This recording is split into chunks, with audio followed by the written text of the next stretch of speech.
Today I'm gonna make a spring roll, my own version. So, I slice a chili,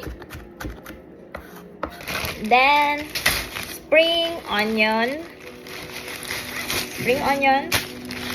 Lagi ako nagpe-prepare. I always prepare spring onion and put it in a bag, frozen. The spring onion, then chop.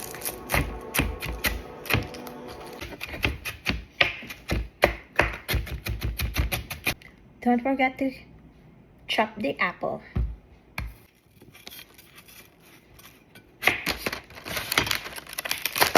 So, let's cook. Oil first.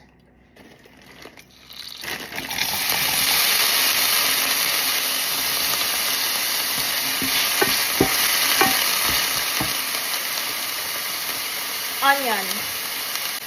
We don't have garlic. Okay. And chili. And beef.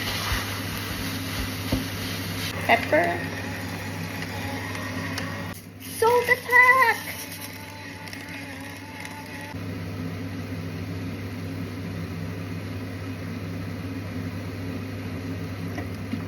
It's up to you.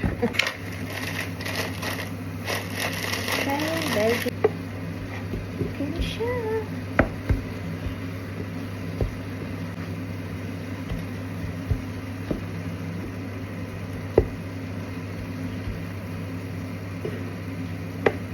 Yeah.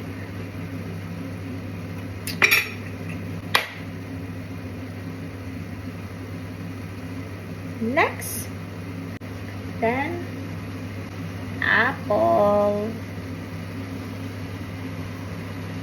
Optional na lang yung cheese. Optional, but if you want cheesy lump spring roll, you can add cheese. Let's wrap! Asawa! Let's ready to wrap the spring roll. So I drain excess water and let it cool first, okay, before you wrap.